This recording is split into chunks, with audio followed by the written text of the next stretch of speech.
En los mapas nunca existió. Durante décadas hubo un lugar que no figuraba en ningún registro oficial. No aparecía en mapas escolares, ni en archivos estatales, ni en sistemas digitales. Para los gobiernos, ese territorio no estaba allí. Para quienes vivían dentro de sus límites, era su único hogar. La zona se encontraba en una región montañosa, lejos de las ciudades principales. El acceso era difícil incluso para quienes conocían el camino. Una carretera angosta, sin asfalto, subía entre colinas cubiertas de árboles altos. En las mañanas, la neblina lo cubría todo. En las noches, la oscuridad era total. Allí vivían cerca de 200 personas, familias enteras que llevaban generaciones asentadas en el mismo lugar. Nadie recordaba exactamente cuándo se fundó el pueblo. Los más ancianos decían que ya estaba allí cuando ellos nacieron. Las casas eran simples, madera vieja, techos de metal, ventanas pequeñas. Cada familia cuidaba su terreno. Había huertos, gallinas, cabras. El agua venía de un río cercano que bajaba de la montaña. No había electricidad constante. Algunas casas usaban generadores viejos, otras solo velas. La vida era lenta, repetitiva, tranquila. Mateo vivía allí desde niño. Tenía 42 años y un rostro marcado por el sol. Sus manos siempre estaban cubiertas de tierra.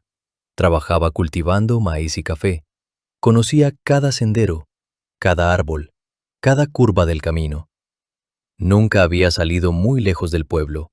No lo necesitaba. Su esposa Clara había nacido en una casa a pocas calles de la suya. Era una mujer silenciosa, observadora. Pasaba mucho tiempo cuidando plantas y ordenando la casa. Le gustaba la rutina. Le daba seguridad. Sus hijos, Daniel y Lucía, corrían libres por los caminos de tierra. Jugaban cerca del río. Se conocían todos los rincones del lugar. Para ellos, el mundo terminaba en las montañas. En el centro del pueblo había una pequeña plaza, un par de bancos de madera, un poste viejo. Cerca de allí estaba la tienda de Julián. Vendía pan, arroz, latas, jabón. Era el punto de encuentro. Allí se hablaba de todo, del clima, de las cosechas, de rumores que venían de afuera. Nunca se hablaba del gobierno, nunca se hablaba de mapas. Un día, sin previo aviso, las cosas comenzaron a cambiar. No fue algo grande, no fue inmediato, fue una suma de detalles pequeños que al principio nadie tomó en serio. El primer cambio fue el correo. Durante años, un camión llegaba una vez por semana con cartas y algunos paquetes. Dejó de llegar. Pasaron 2 semanas, luego 3. Julián dijo que quizá había problemas en la carretera. Después, algunos productos no volvieron a aparecer en la tienda. El azúcar, el aceite, ciertos medicamentos básicos. Julián intentó hacer pedidos, pero los proveedores decían que no podían procesarlos. El sistema no reconocía la dirección. Mateo escuchó esas conversaciones sin preocuparse demasiado. Siempre había escasez de algo. Era normal. Pero luego ocurrió algo distinto. Una mañana llegaron personas desconocidas. Eran 4 hombres y una mujer. Vestían ropa sobria, de colores apagados. Llevaban mochilas, carpetas y cámaras. No saludaron. No se presentaron. Comenzaron a caminar por el pueblo, tomando fotos y haciendo anotaciones. Los vecinos los observaban desde lejos. Algunos se acercaron con curiosidad. Mateo se cruzó con uno de ellos cerca de la plaza. Le preguntó qué estaban haciendo. El hombre lo miró apenas unos segundos y respondió que estaban revisando información territorial. Su tono era neutro. No dio más detalles. Los visitantes se quedaron todo el día. Midieron distancias, señalaron casas, marcaron el suelo con estacas pequeñas. Al caer la tarde, se fueron sin despedirse. Esa noche, el ambiente se sentía distinto, más pesado. El silencio era más profundo de lo normal. Clara comentó que no le había gustado la forma en que miraban las casas. Mateo intentó tranquilizarla. Dijo que seguramente era algo administrativo, nada importante. Al día siguiente, la escuela no abrió. La maestra no llegó. Nadie sabía por qué. Los niños esperaron afuera durante horas. Finalmente regresaron a sus casas. Días después, la maestra se fue del pueblo. Dijo que su puesto ya no existía, que no había registro de la escuela en ningún sistema oficial. El centro de salud cerró poco después. La enfermera se marchó sin explicación. El edificio quedó vacío. Poco a poco el pueblo comenzó a perder cosas esenciales, sin anuncios, sin comunicados, sin razones claras. Cuando algunos vecinos intentaron ir a la ciudad para preguntar, se encontraron con respuestas extrañas. Los funcionarios buscaban el nombre del pueblo en sus computadoras, revisaban mapas digitales, consultaban archivos. No aparecía nada. Decían que no había ningún asentamiento humano registrado en esa zona, que tal vez estaban confundidos. Los vecinos insistían. Mostraban documentos viejos, fotografías, recibos. Los funcionarios negaban todo con calma. No existe, decían. Cuando regresaron al pueblo con esas respuestas, el miedo comenzó a sentirse por primera vez. No como pánico, como una inquietud constante. Algo no estaba bien. La carretera empezó a deteriorarse más rápido que antes. Nadie la reparaba. Las lluvias arrastraban tierra y piedras. Algunos tramos se volvieron casi intransitables. Los camiones dejaron de llegar por completo. Por las noches, Mateo escuchaba sonidos lejanos. No eran animales, eran motores. Muy lejos, como si alguien trabajara en la montaña. Clara también los escuchaba. Se quedaba despierta, en silencio, mirando el techo. Los niños comenzaron a tener pesadillas. Soñaban con luces fuertes, con ruidos metálicos, con casas que desaparecían. Mateo intentaba mantener la calma. Seguía trabajando la tierra, seguía con la rutina, pero el pueblo ya no era el mismo. Había menos gente en las calles, algunas casas quedaron vacías, ventanas cerradas, puertas aseguradas. Una noche los sonidos se acercaron. Esta vez eran claros, motores grandes, vehículos pesados, luces que se movían entre los árboles. Mateo salió con cuidado. Observó desde la oscuridad. Vio hombres caminando con linternas. Marcaban estructuras con pintura blanca. Tomaban fotos. No hablaban entre ellos. No llevaban uniformes visibles. No tenían insignias. Al amanecer, 2 casas habían desaparecido. No estaban destruidas. No había escombros. El suelo estaba limpio, plano, como si nunca hubiera habido nada allí. Los vecinos se reunieron. Nadie entendía cómo era posible. Eran casas donde había gente viviendo hasta el día anterior. El miedo se volvió real. Y lo peor aún no había ocurrido. La noticia de las casas desaparecidas se extendió rápido entre los vecinos. Nadie gritó. Nadie lloró. El silencio dominaba las calles de tierra. Las personas caminaban despacio, observando los espacios vacíos donde antes había paredes, ventanas y techos. Solo quedaba tierra lisa, sin restos de madera ni metal, como si el lugar hubiera sido borrado con cuidado. Mateo se acercó a uno de esos terrenos. Reconocía el sitio. Allí vivía una familia con 2 niños pequeños. La noche anterior había visto luz en esa casa. Había escuchado voces. Ahora no había nada. Ni huellas, ni muebles, ni señales de que alguien hubiera salido con prisa. Clara permanecía detrás de él, abrazando a Lucía. Daniel se mantenía en silencio, con los ojos fijos en el suelo. Algunos vecinos decían que tal vez las familias se habían ido de madrugada. Otros hablaban de una mudanza forzada. Pero nadie había visto camiones, ni personas cargando cosas, ni despedidas. Ese mismo día, el cementerio fue encontrado en mal estado. Varias tumbas habían desaparecido. Las cruces de madera ya no estaban. Las piedras con nombres habían sido removidas. No quedaba rastro de los cuerpos enterrados allí. Los más ancianos del pueblo se sentaron en silencio frente al terreno vacío. Algunos murmuraban nombres. Otros miraban al cielo. Mateo sintió un nudo en el estómago. Si podían borrar casas y tumbas, también podían borrar personas. Las noches siguientes se volvieron inquietantes. Los sonidos de maquinaria regresaban. A veces eran débiles, a veces parecían estar cerca. Las luces se movían entre los árboles. Nunca entraban directamente al pueblo, pero se sentían presentes. Clara comenzó a cerrar la puerta con más cuidado. Apagaba las velas temprano. Los niños dormían juntos. Un vecino llamado Ernesto decidió seguir los sonidos. Salió una noche con una linterna. Nadie volvió a verlo. A la mañana siguiente, su casa estaba marcada con pintura blanca. 2 días después ya no existía. El miedo se transformó en desesperación. Las personas empezaron a irse sin avisar.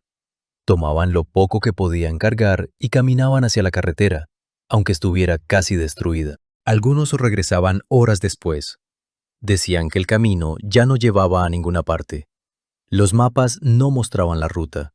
Los sistemas de navegación marcaban la zona como bosque sin caminos. El pueblo estaba quedando atrapado. Un grupo de hombres llegó una mañana con documentos en mano. No eran los mismos que habían venido antes. Vestían ropa limpia, camisas claras, zapatos firmes.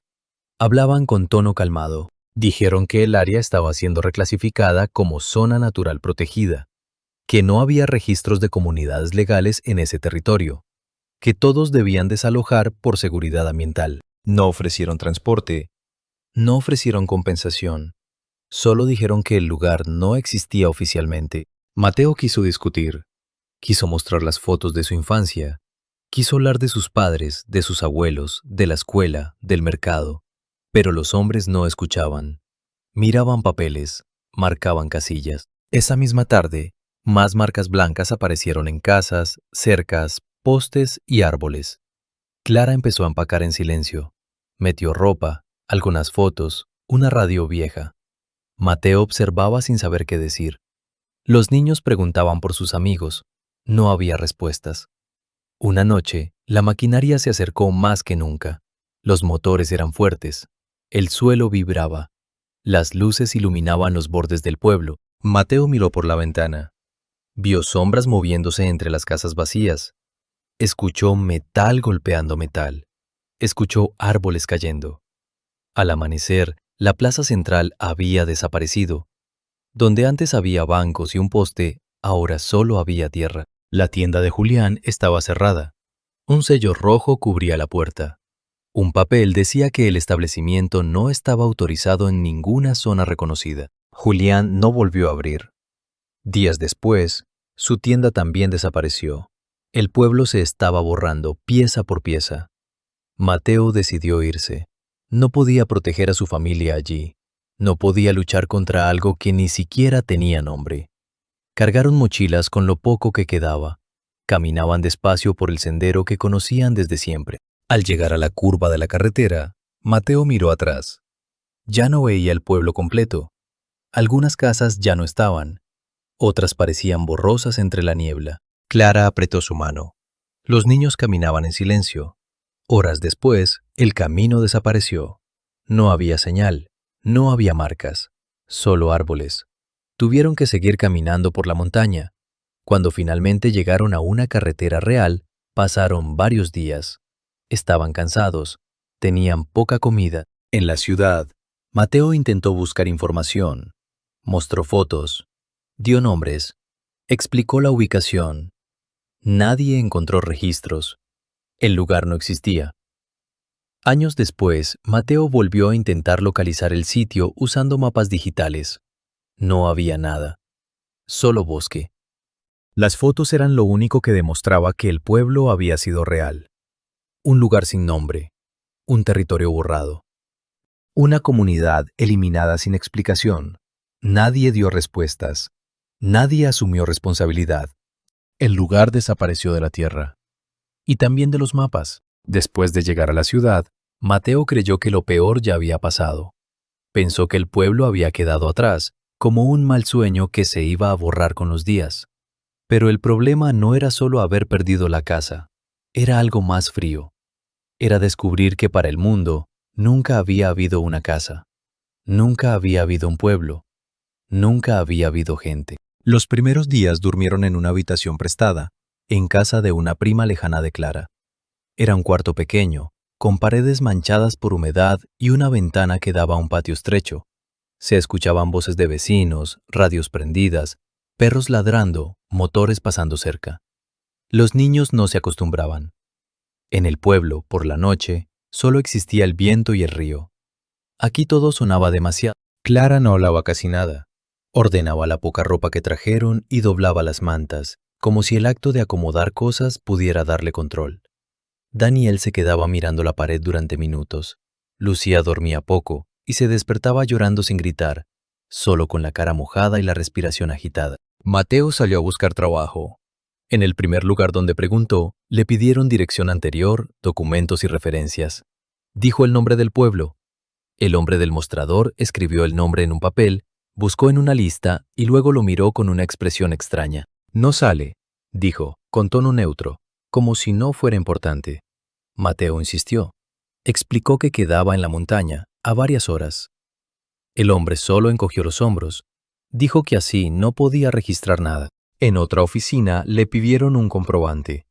Mateo sacó un recibo viejo que había guardado.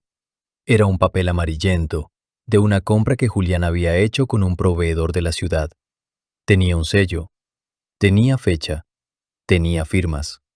El funcionario lo miró y se lo devolvió sin interés. El lugar no está en el sistema, dijo.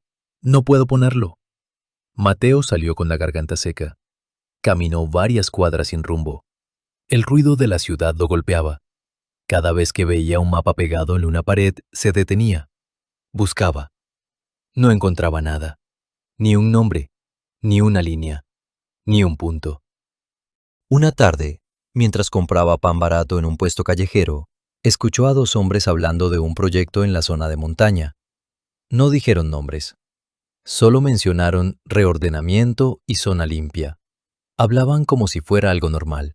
Mateo se acercó un poco, fingiendo mirar otra cosa. Uno de ellos dijo que en ciertos lugares se borra todo, para que no quede rastro.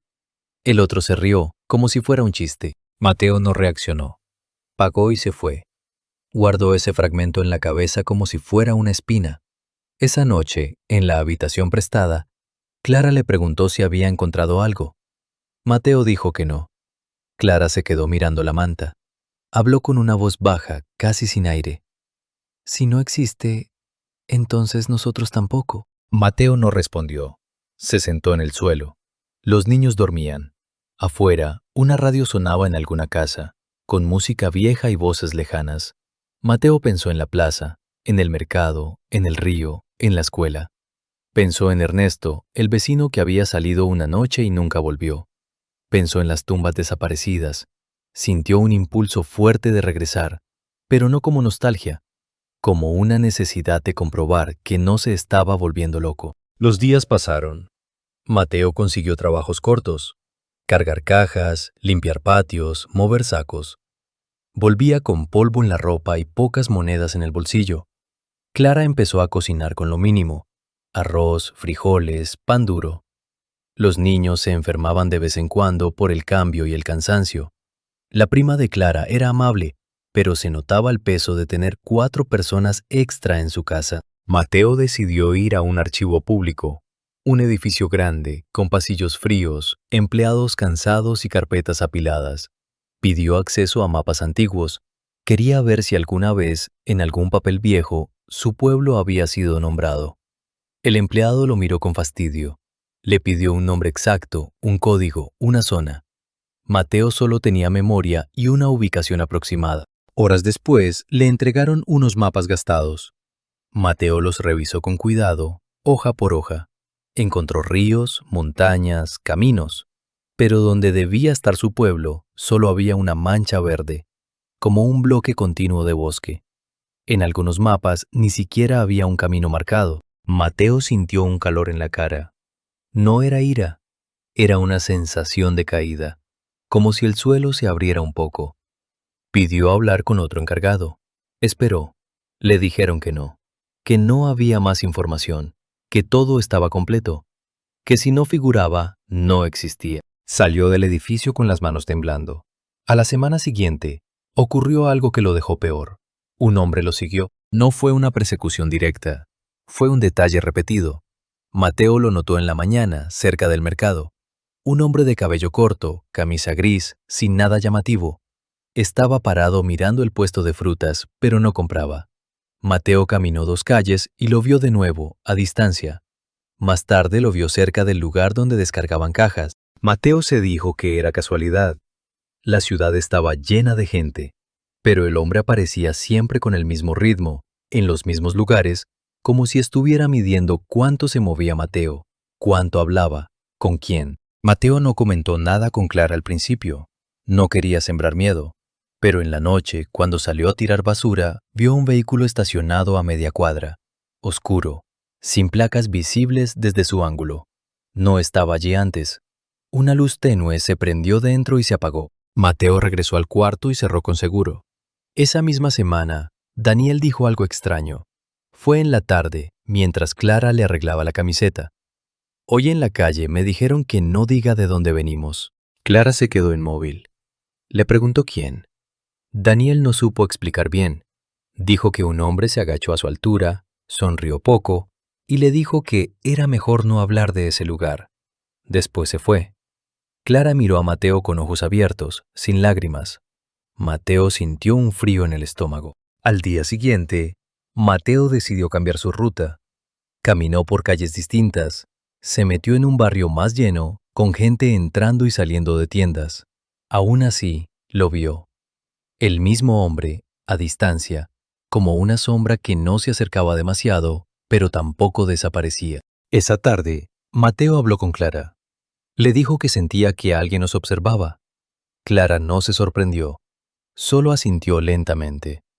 Dijo que desde que salieron del pueblo sentía que estaban marcados. Esa noche casi no durmieron. Los niños respiraban profundo, agotados. Mateo se quedó despierto, sentado, con la espalda contra la pared. Escuchó pasos afuera, en el pasillo.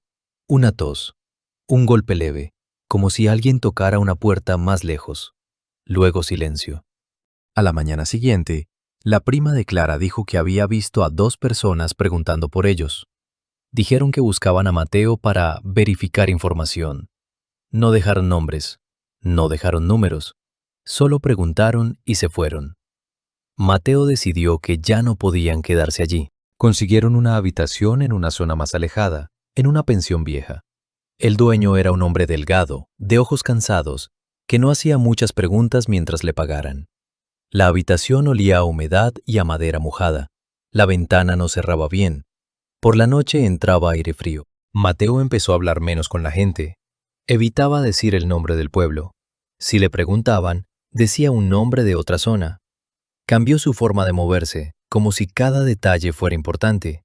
Pero el pasado no se quedaba quieto. Un día, al volver del trabajo, encontró su mochila abierta. No faltaba dinero, no faltaba comida, pero faltaba una sola cosa. La foto más antigua que Clara había guardado, una foto de la plaza del pueblo, tomada en una fiesta pequeña. Se veían vecinos, se veían niños, se veía el poste viejo. Era una prueba de que existía. Mateo sintió un golpe en el pecho. Revisó todo. Buscó bajo la cama, dentro de la bolsa, entre la ropa. Nada.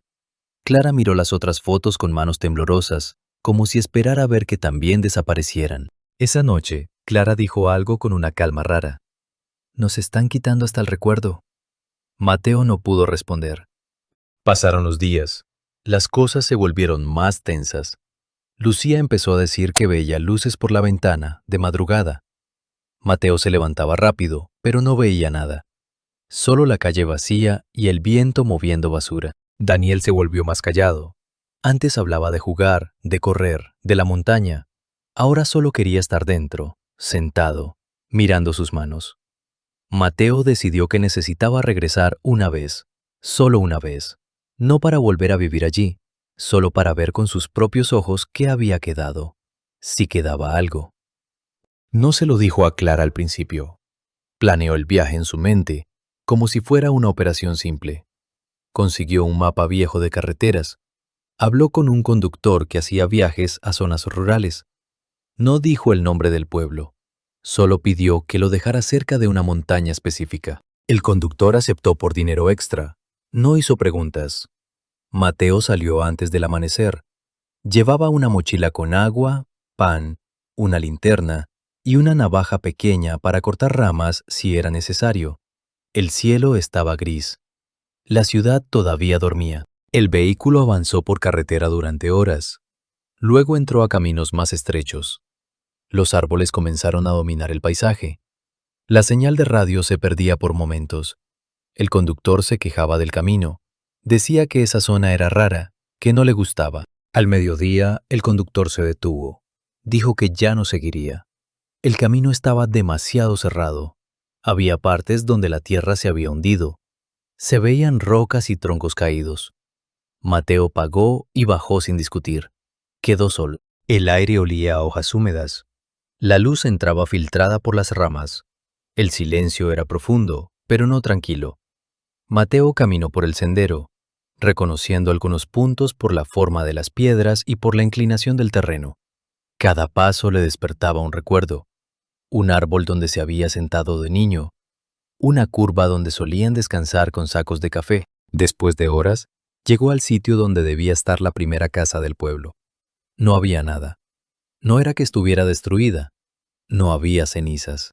No había restos. Solo bosque.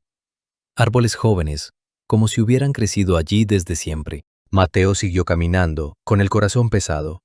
Buscó el camino principal. Buscó la curva donde se veía la plaza. Buscó el espacio donde estaba la tienda de Julián.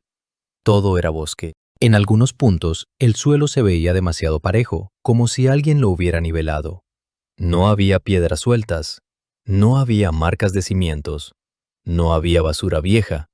Ni una lata, ni una tabla, ni un clavo. Era como si el lugar hubiera sido limpiado con paciencia.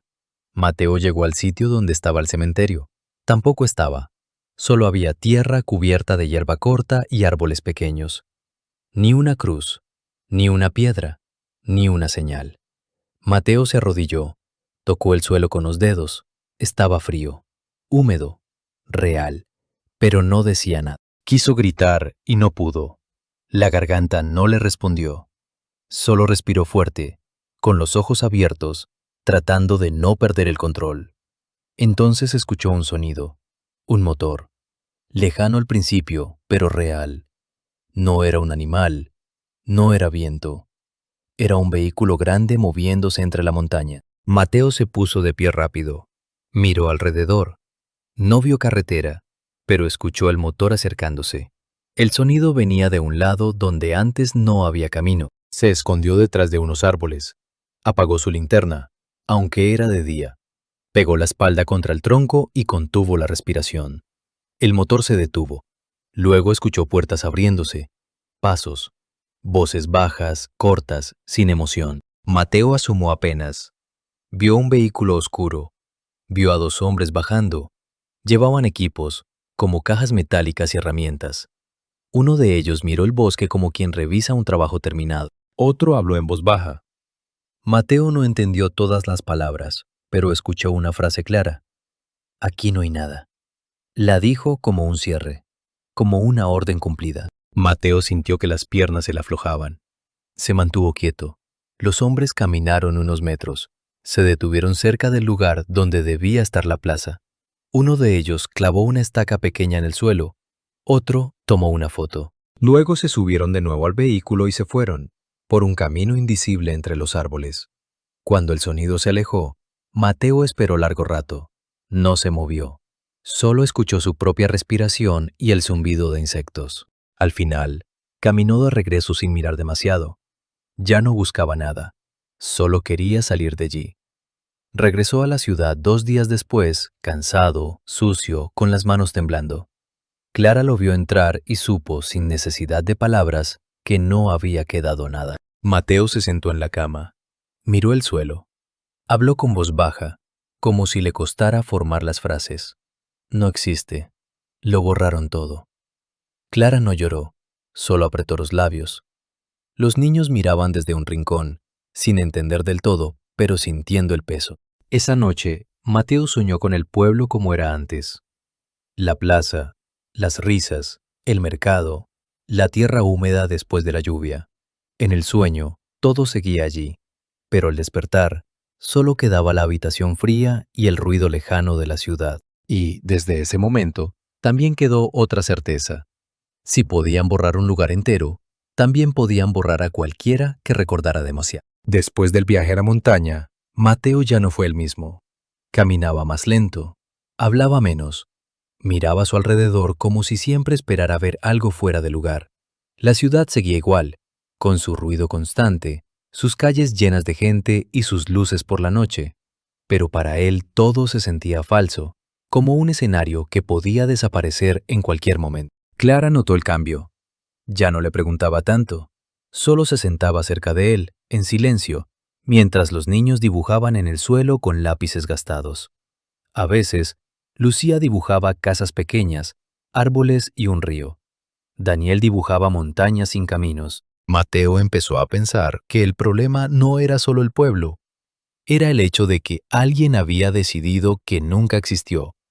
No había explosiones, no había noticias, no había registros, solo una eliminación lenta y silenciosa. Una tarde, mientras regresaba del trabajo, vio nuevamente el mismo vehículo oscuro estacionado a media cuadra de la pensión.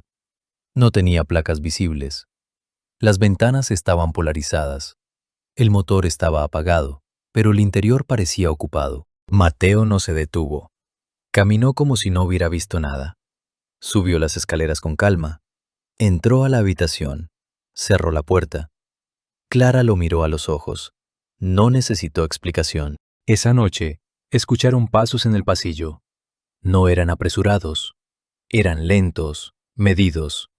Una puerta se abrió más adelante. Luego otra. Nadie tocó la suya. Pero a la mañana siguiente, el dueño de la pensión dijo que 2 hombres habían preguntado por ellos. Dijeron que necesitaban verificar identidades. No dejaron tarjetas. No dieron detalles. Mateo decidió que debía moverse otra vez. No fue una huida dramática. Fue silenciosa. Empacaron lo poco que tenían. Pagaron la última noche. Se fueron antes del amanecer. Encontraron una habitación en las afueras de la ciudad, cerca de un terreno baldío. No había mucho alrededor. Algunas casas dispersas, un taller mecánico, un pequeño almacén. Era un lugar sin movimiento constante, sin preguntas. Mateo consiguió trabajo descargando mercancía en una bodega. Era un trabajo pesado, pero nadie pedía muchos datos. Solo necesitaban manos fuertes. Durante semanas no pasó nada extraño. No hubo vehículos oscuros, no hubo preguntas, no hubo visitas. La familia empezó a respirar un poco mejor. Clara volvió a plantar flores en latas viejas. Los niños salían a jugar cerca del terreno baldío. Mateo regresaba cansado, pero al menos sentía algo de estabilidad. Sin embargo, el silencio también podía ser inquietante. Una tarde, mientras Mateo descansaba, escuchó un sonido conocido, un motor lejano, grave, como los que había escuchado en el pueblo. No era común en esa zona. Se levantó lentamente y miró por la ventana. A lo lejos, cerca del terreno baldío, vio movimiento. Un camión grande estaba estacionado. Varias personas caminaban alrededor. No llevaban uniformes claros. Usaban ropa oscura, sencilla. No parecían mecánicos. No parecían vecinos. Mateo observó sin hacer ruido. Uno de los hombres tomó una estaca y la clavó en el suelo.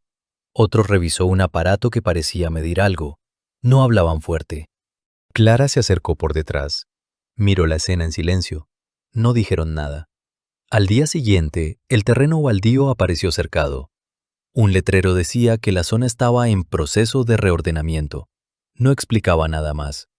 Mateo sintió un peso en el pecho. El patrón era el mismo. Pasaron los días. El ruido de maquinaria comenzó por las noches. No era constante, pero era real.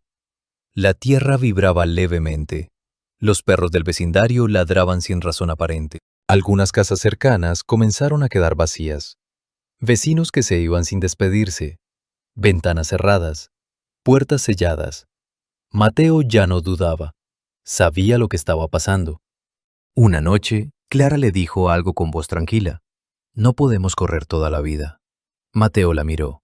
Sabía que tenía razón, pero también sabía que quedarse era peligroso. Esa misma semana, Daniel llegó a casa con un papel en la mano.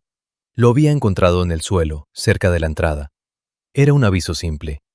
Decía que esa zona no estaba registrada como área residencial oficial y que se harían ajustes. No había firma. No había fecha. Mateo rompió el papel en silencio. La noche siguiente, el ruido fue más fuerte. Camiones, golpes metálicos, voces bajas, luces moviéndose entre las sombras. Mateo salió con cuidado. Se escondió detrás de una pared y observó. Vio cómo marcaban algunas casas. Vio cómo tomaban fotos. Vio cómo revisaban estructuras. No se acercó. No habló. Al amanecer, una casa cercana ya no estaba. No había escombros. No había restos. Solo un espacio vacío, limpio, como si nunca hubiera habido una familia allí. Los vecinos que quedaban se reunieron en silencio. Nadie preguntó. Nadie protestó. Mateo entendió que el problema no era solo borrar lugares aislados, era borrar lo que no encajaba en los registros. Esa tarde, Clara sacó una caja pequeña. Dentro había las últimas fotos del pueblo, algunas prendas viejas, un cuaderno donde Mateo había escrito nombres de personas que vivieron allí. Si se pierde esto, se pierde todo, dijo Clara. Mateo tomó la caja con cuidado. La guardó en una mochila que nunca dejaba sola. Esa noche, el vehículo oscuro volvió a aparecer, estacionado cerca de la esquina. Esta vez, uno de los hombres bajó y miró directamente hacia la pensión. Mateo sintió que ya no había más tiempo. Prepararon sus cosas en silencio. Despertaron a los niños sin hacer ruido. Salieron por la parte trasera del edificio y caminaron sin mirar atrás. No sabían a dónde ir.